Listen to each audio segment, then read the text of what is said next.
the leader of the majority party. Thank you, Honorable Speaker. Honorable Speaker, I beg to move that the privatization bill, National Assembly Bill number 36 of 2025, be now read a second time.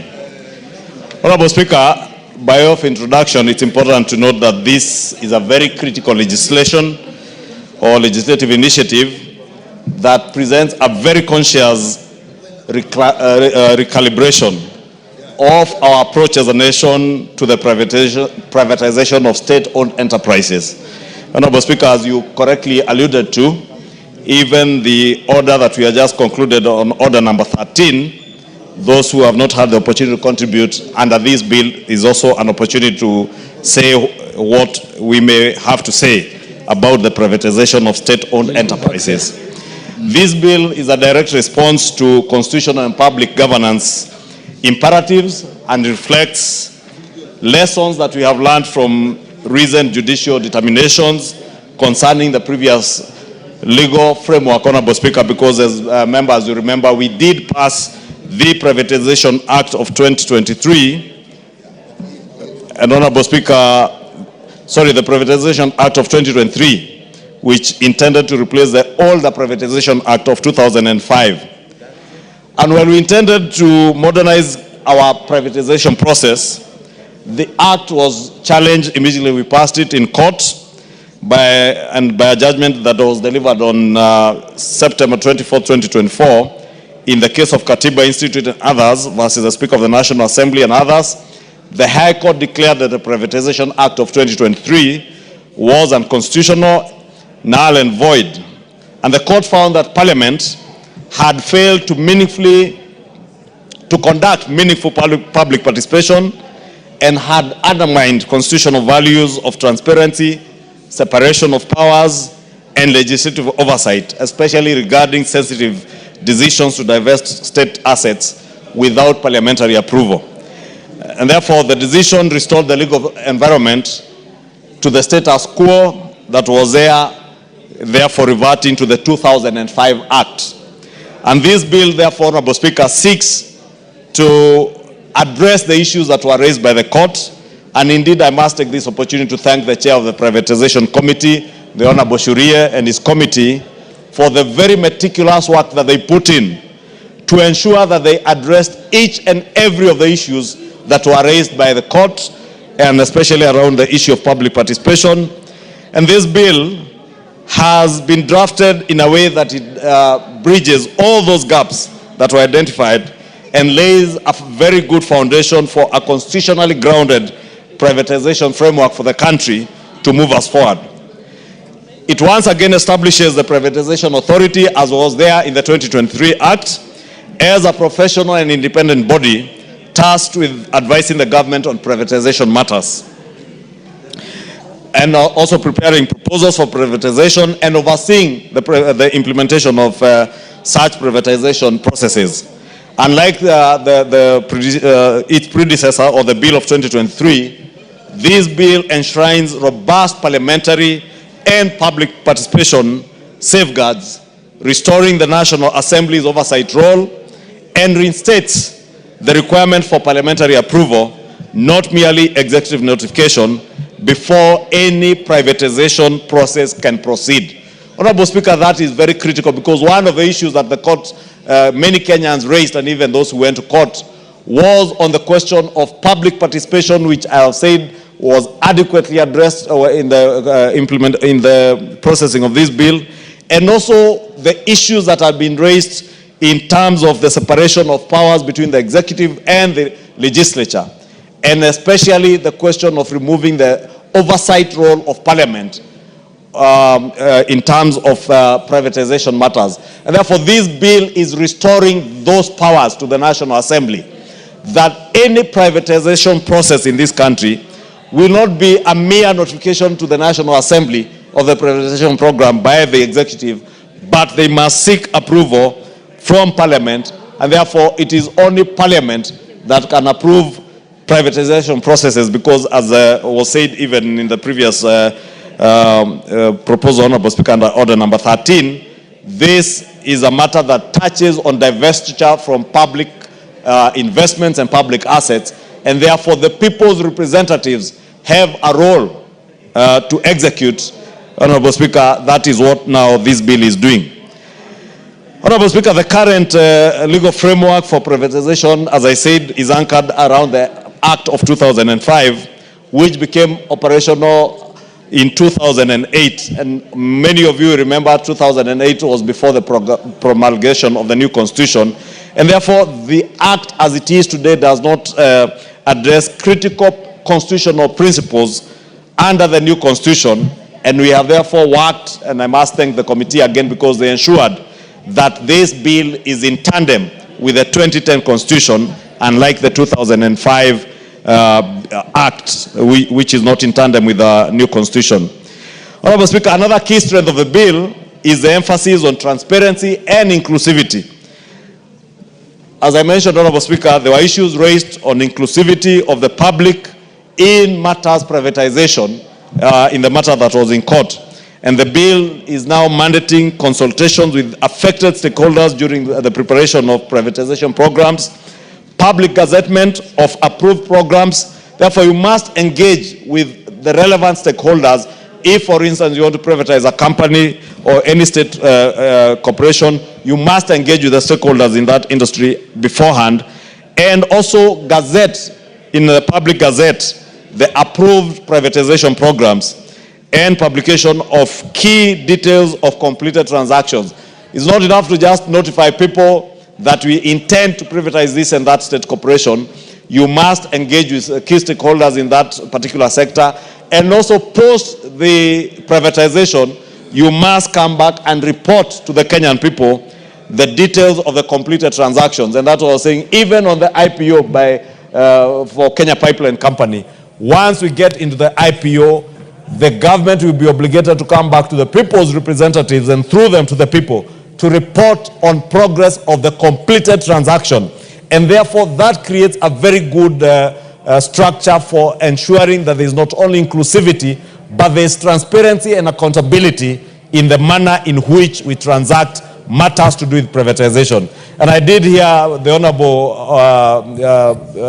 Oudo, the member for Funyula, speak at length. And you know it's good to speak to the gallery, Honorable Speaker, in this house, because we are not in a church, we are in a house of parliament, there is politics, and it's good for the Honorable Oudo to speak to the gallery and excite those that he seeks to excite.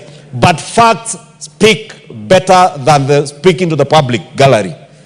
Facts as are the laws that we are enacting today, the legislative proposals before us, whether it is that session of paper that we have just approved, or this privatization bill, the matter of inclusivity, transparency, and accountability have become cardinal in these laws. And how I wish Honorable Oudo was here to contribute to these issues. I can see him walking back, so that he can articulate the issues he was articulating now, because they are very well stipulated in these bills. And I was thanking Honorable Oudo for speaking to the gallery, speaking to the people of Funyula to see that he is indeed a doctor who can speak good English. But the good English is also the good English that has been put in this legislative proposal that ensures that the things, Honorable Oudo, is good you are here, that you are speaking to, issues touching on transparency, inclusivity, engagement with stakeholders, ensuring there is accountability, and beyond the process, coming back to report on the completed transaction. Therefore, Honorable Oudo, if you read this bill and internalize it, internalize, because I have also seen there are also others who came here to just vote and walk out.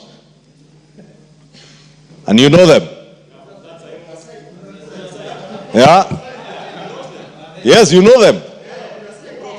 But ask them what is contained in these legislative proposals. Ask the member for Kajiado North, for instance. Ask him what is in this bill. He has no idea. Ask him what was in the session of paper. No idea. Yeah. So, Honorable Speaker, I am speaking to these issues because we are now in debate second reading. Please take time and read the bill. Internalize it. See how well this bill has been processed by the committee.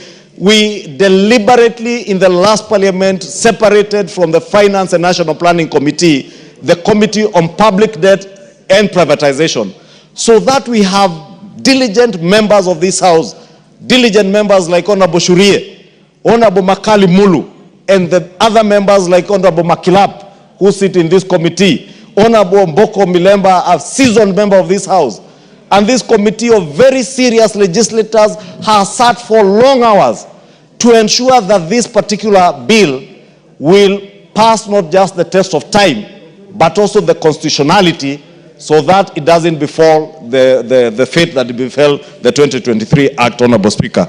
And therefore, I just want to conclude by saying that this bill now provides a very clear review and appeals mechanism through the Privatization Appeals Board. And therefore, it's not enough to just come back and report on the completed transaction. If any Kenyan is dissatisfied with the manner in which a particular privatization is being carried out, they can appeal to the Appeals Board, Privatization Appeals Board, with the possibility also of further recourse to the High Court. And therefore, this further promotes fairness and accountability, the fairness and accountability that the Honorable Oudo was speaking to. And I invite Honorable Oudo and many of us to now support this privatization bill, so that it becomes an act of parliament, so that it can guide us and shepherd us through the process of privatization. Because, Honorable Speaker, as I said, privatization is here with us and we can't run away from it. And I have heard the concerns of many people when we speak about privatization. Oh, we are selling state assets, we are selling our strategic investments. Honorable Owen Bayer spoke something in his local language that said, you use what you possess. Yes. Loosely translated from what we say in my community, I was saying, even as we say, modu adagia borieria enayo, that you can only dispose of that goat that you own and that you have, Honorable Speaker. Therefore, when you have resources and we are constrained in raising revenues in this country, Honorable Speaker, because when I hear people oppose the privatization of state-owned assets to raise resources for the state to deliver services to the people, whether it is in infrastructure, whether it is in healthcare, the same people oppose raising of taxes. Then when they appear on TV stations, because they want to look intelligent, they say, oh, government must innovate new ways of raising money. Which other new ways other than raising money from the capital markets? Which other new ways other than privatization of such profitable companies? Because you do not sell that which is dead. You sell that which is alive. Even in your cowshed, Honorable Clive, you cannot sell your dying cows. You sell those that are strong, those that will fetch better prices in the market. Then they will help you to acquire new investments, new calves, healthier ones. I don't know, Honorable Clive, because he went to the Alliance High School, he knows these things. He knows these things. And because I know Honorable Clive Gesairo went to Alliance, and I know he knows these things. At times I look at him speaking elsewhere, and I wonder, Honorable Gesairo, because you know these things, and you know it is the right thing to do. It is the right thing to do for the country. It is the right thing to do for our constituents. Let us use privatization to raise money so that we do not overtax Kenyans. Because when you oppose privatization, when you oppose IPOs, you are telling government, go back and borrow, go back and raise taxes. Government is telling you today that we do not want to overtax Kenyans. We do not want to raise higher taxes. We do not want to raise our public debt. We want to utilize the resources that we have, Honorable Speaker. And you know, the savings that we have encouraged, and again, Honorable Speaker, it speaks to the issues that we are speaking about. About 6 years ago, when we amended the NSSF Act to ensure that we encourage the savings culture, many people at that time opposed it, and you remember even people went to court. Today, we can see the benefits of having entrenched that savings culture in NSSF. When we talk about privatization today, we have an opportunity now for NSSF because they have resources that they have raised in the last 3 years that are equivalent double the resources that they raised over 60 years. Therefore, this is one strategic investor, NSSF, that can invest in our PPP model of financing infrastructure projects, that can invest in some of these companies that government is directly divesting from, because NSSF is an independent body corporate. NSSF is not the government of Kenya.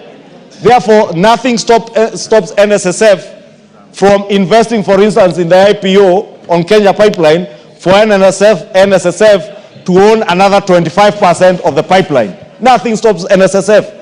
And that is our money as Kenyans, money that we are saving for our old age. What better investment opportunity other than through this privatization, even for our other state-owned enterprises and other authorities like NSSF to invest in our own economy, Honorable Speaker. Honorable Speaker, let me not belabor, because this bill is largely a repetition of the 2023 Act with the corrections that have now constitutionalized the issues that the court had declared unconstitutional, and therefore beg to move and request the indomitable chair of the Privatization and Public Debt Committee, who has put in a lot of work together in this committee to ensure that this bill becomes a business to be considered before this House, to second this motion in agreement. I beg to move.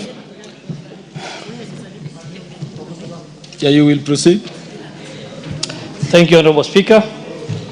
Honorable Speaker, I rise to second the motion on the Privatization Bill 2025 as moved by the Leader of Majority, the Honorable Ichungwah. Honorable Speaker, this bill has undergone extensive and rigorous deliberations by both committees, the Public Debt and Privatization Committee and the Finance and National Planning Committee. Members devoted significant time and expertise to examine its provisions with the objective of ensuring that the proposed legal framework adequately responds to both present and future challenges, while unlocking opportunities that a modernized privatization regime can deliver to our country. Honorable Speaker, allow me to highlight the key strengths of this bill. 1. Enhanced public participation and inclusivity. This legislation is the product of one of the most comprehensive public participation exercises undertaken in recent years. The committees facilitated the submission of written memoranda and conducted stakeholder consultations across 25 counties, thereby ensuring that voices from diverse sectors and regions informed the proposed framework. We wish to appreciate your office and that of the Clerk of the National Assembly for the facilitation that made this exercise possible. 2. Strengthen parliamentary oversight and transparency. The bill significantly enhances the role of the National Assembly in overseeing privatization. It stipulates that the privatization program and each proposed transaction relating to a state-owned enterprise must receive the express approval of this House. This provision entrenches accountability, transparency, and democratic legitimacy in the privatization process while safeguarding the public interest. 3. Safeguards for stakeholders and efficient appeals mechanism. The bill institutionalizes avenues for various stakeholders, including employees, investors, and the wider public, to express their concerns and perspectives. In addition, it establishes an expedited and more efficient appeals mechanism, thereby promoting fairness, predictability, and investor confidence. 4. Economic efficiency and unlocking idle assets. Honorable Speaker, our nation continues to shoulder the fiscal burden of underperforming state-owned enterprises. The passage of this bill will enable the efficient and effective privatization of entities whose productive and economic capacity is underutilized. In doing so, it will reallocate resources towards more productive uses, stimulate private sector investment, and foster economic competitiveness. 5. Transparency, accountability, and market confidence. The bill sets out clear principles for privatization, anchoring the process on transparency, accountability, and public disclosure. This is vital for sustaining public trust and attracting both domestic and international investment capital. 6. Introduction of a sunset clause for the privatization program.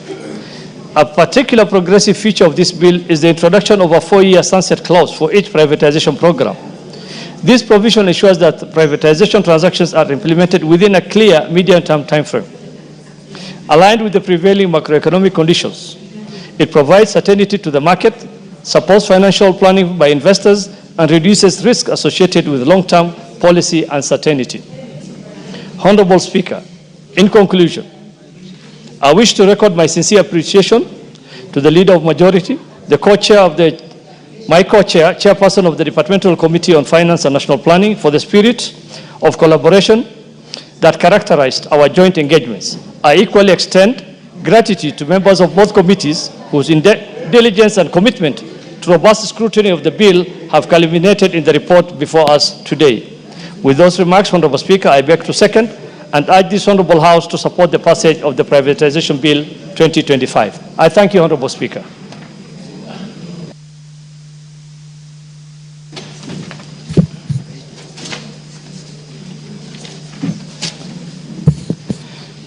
Order, honorable members. Honorable members, I now propose the question for the Privatization Bill, National Assembly Bill number 36 of 2025, be now read a second time. The Honorable Omboko Milemba. Thank you, the Almighty. Thank you, the Honorable Speaker, for this chance. And let me thank the movers of the bill. On privatization, Honorable Speaker, privatization is a process that is very vital for this country. And it comes from the fact that we have had state-owned enterprises, and there are many. Originally, they were called the parastatals. And they were created for a purpose. The purpose for which they were created, some of them has now outlived their existence. Majority of them were formed at independence when the country was also facing transition from the colonial government to self-independence. And Honorable Speaker, the country needed to balance the investments in different areas of the country away from that to create employment for the Kenyans who were there. And also the private sector was very weak and therefore could not invest in certain areas. And when they invested, Honorable Speaker, they did invest in areas that they thought were of great interest in terms of profiteering. But they avoided others. I'm happy we have been talking about the Kenya pipeline. That's one of the areas where at the independence, the private sector would not invest in because of lack of the immense capital required and at the same time, the interest by the private sector. But then along the way, Honorable Speaker, these investments have outlived the need for government to continue investing themselves. Some of them, if you remember, were as simple as just supermarkets like Uchumi, and others were simple like transport sector taxis when we used to have Kenyatta, for those who remember. And some of them were as simple as just wholesaling businesses. But with time, the private sector has really increased and has actually gained capacity. And therefore, there's no real need of government continuing to compete with the private sector on sections or on businesses that otherwise can be done by the private sector better.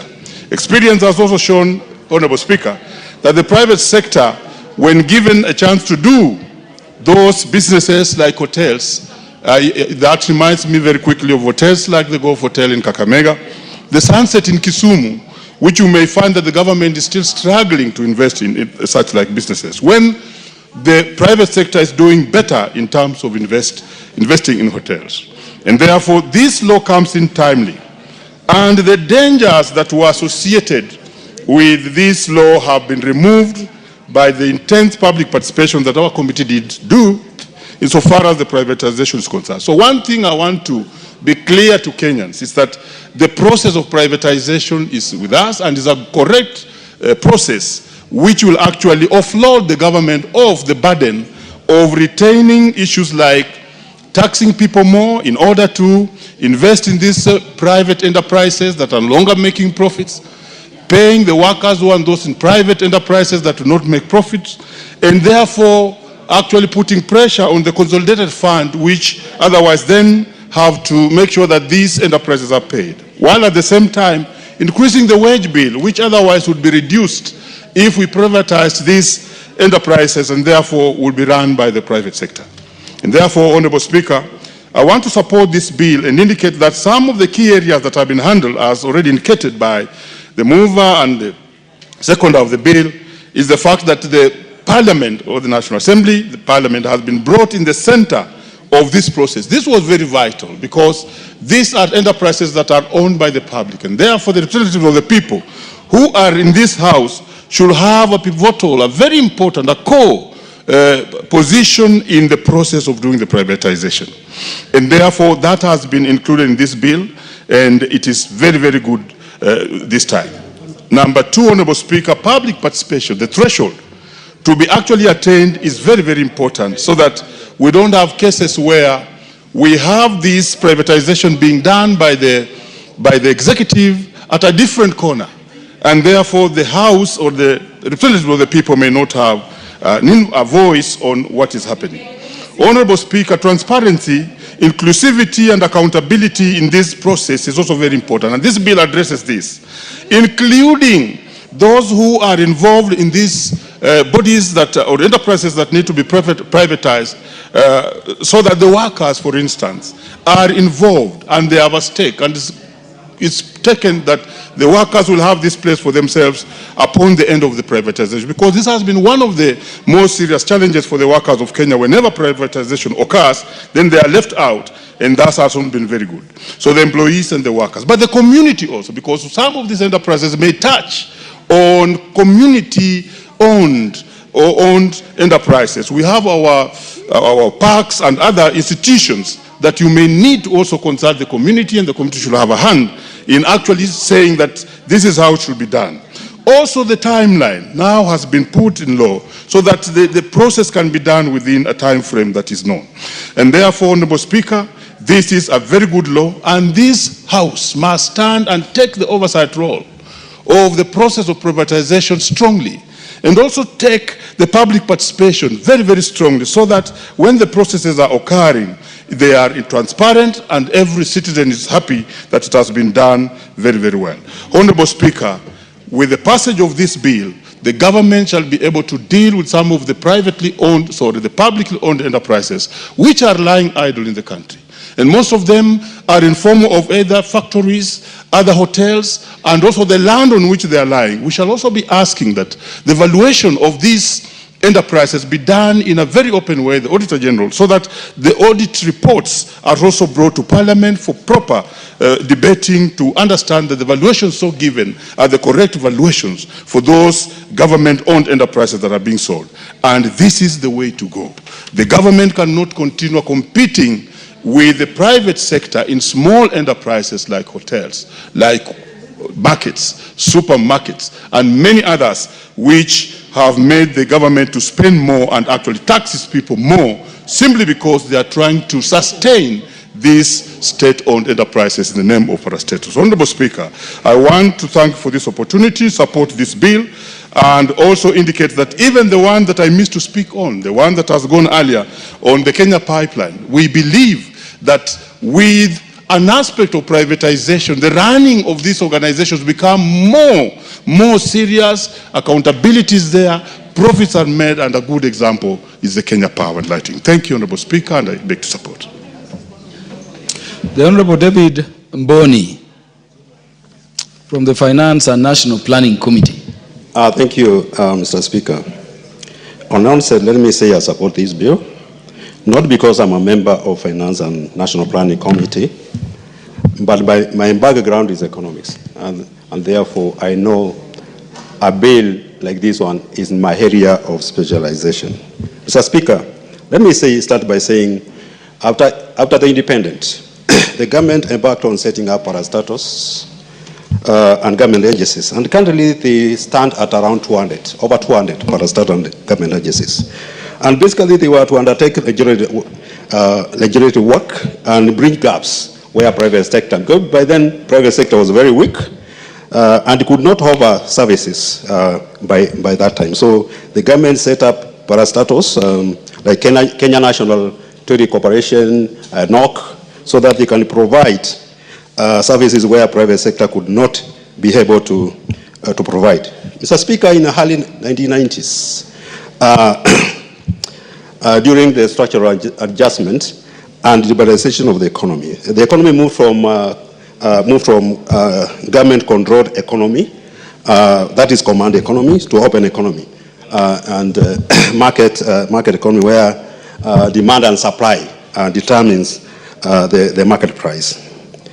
And because of that, most of the parastatals have become irrelevant to the economy. For example, Kenya National Trade Corporation, which was dealing with consumable goods, cement and building materials, has become irrelevant. And most of the parastatals have become, they have faced mismanagement and corruption challenges. And they have become a big stress, a very big stress to the exchequer. The billions of shillings we are spending on these parastatals. In fact, I propose, even some of them we should even give them for free. Because if you are spending money on something which is broad bringing profit, you are making a loss on that thing. So I really don't care.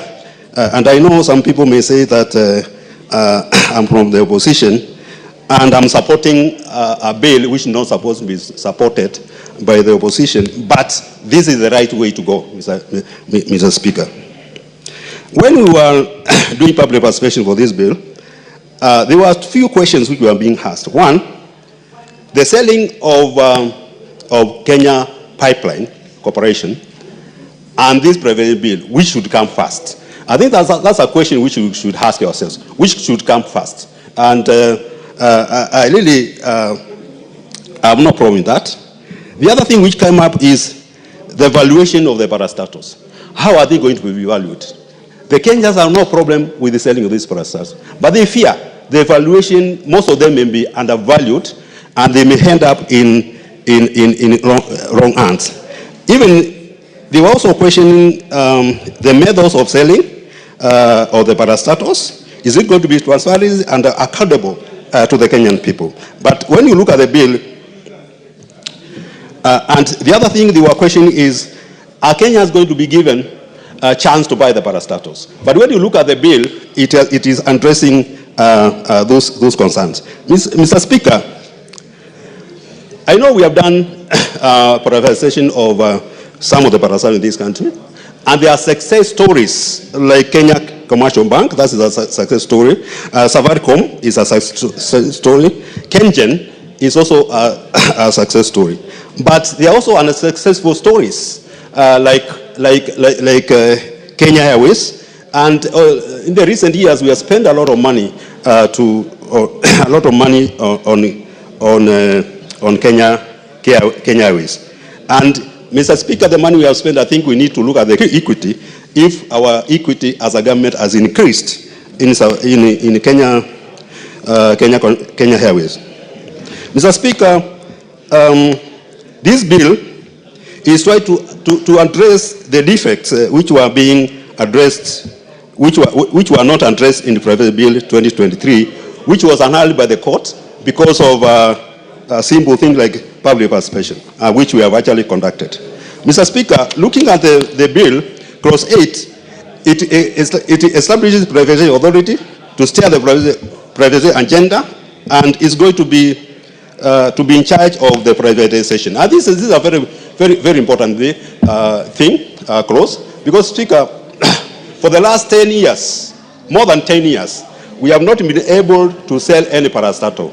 And when you look at Nairobi Stock Exchange, has been somehow very dormant, because we are not offloading some of these shares. And when you sell some of these parastatals, for example, we are going to get money from the exchequer, get money into the exchequer, and we are also going to save money from supporting this parastatal, which has amounted to a lot of stress to the exchequer. Clause 22 through 23 of the bill provides for the privatization of private program by the Cabinet Secretary of National Treasury. And this program is supposed to be forwarded to Cabinet for approval and brought in National Assembly also for approval. The program, in the National Assembly, the National Assembly can do three things. One, they can approve the whole program, they can amend the program, or disapprove the whole program. And this where the oversight role of Parliament is very important, so that we are not going to find a situation whereby these parastatals are undervalued. If we feel they are undervalued, then we can be able to reject the program for individual parastatal or all of them. Mr. Speaker, Clause 21 provides for details proposal for each identity listed in the program and outline the following. One, the method. If you are selling, for example, let's say we are selling, for example, Kenya Pipeline. The program should have a proposal on how that identity is going to be sold. For example, we are going to have the method of privatization. Is it initial public offering or any other method? For example, private placement or sale of assets. And of course, how the shares are also going to be sold to the employees. Because I've seen most of the parastatals when they are being sold, there's a percentage which is supposed to go to the employees so that they can also be able to own shares in the company. Two, the method, the approach, and the method of valuation. How is the parastatal going to be valued? So that at least people understand this parastatal has been valued at this, and this is what we have arrived in terms of value for the parastatal. Three, implication for employees. How are employees going to be treated? Are they going to remain in the parastatal, or are they going to be given a handshake? And lastly, safeguards for public interest. Mr. Speaker, this process will give transparency in the private program and accountability to the Kenyan people. The bill provides a framework for appeals for aggrieved person. And this where Honorable Undo, when he feels that he is aggrieved, he can go and appeal on the program, so that at least the courts can be able to address the concerns on how that paragraph is being sold. With those few remarks, Mr. Speaker, I support. Honorable members, let me interrupt the proceedings a bit to welcome students and teachers from a school who are seated in our public gallery to observe proceedings. This is Enosagami Wa Schools, Narok South, Narok County. They are welcome to the National Assembly to observe the proceedings during their learning tour, for this is the house where laws are made, where national government budget is made, and where the executive, the national executive, is oversighted from. You're welcome. The Honorable Makilap.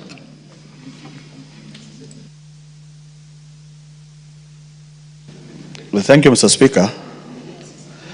I want to, from the onset, that I support this privatization bill, and having been one of those members of Parliament in Committee of Public Debt and Privatization that moved across the country to get views of Kenyans on this privatization bill. So, Speaker, this is not a new thing to this House.